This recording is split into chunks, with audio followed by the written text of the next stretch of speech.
Playa Ermitaño, or Hermit Beach, is a secluded beach located on the Samaná Peninsula in the Dominican Republic.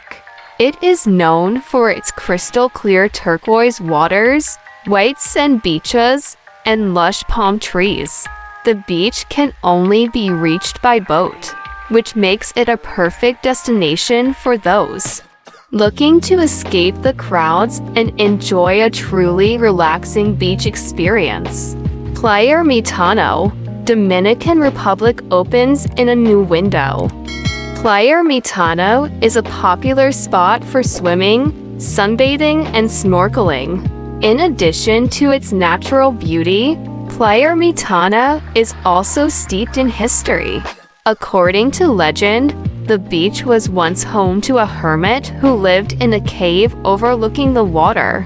Today, visitors can still explore the cave, which is located a short walk from the beach. If you are looking for a truly unforgettable beach experience, Playa Ermitaño is the perfect place for you. With its stunning natural beauty, secluded location, and rich history, Playa Ermitaño is sure to leave you feeling relaxed and refreshed.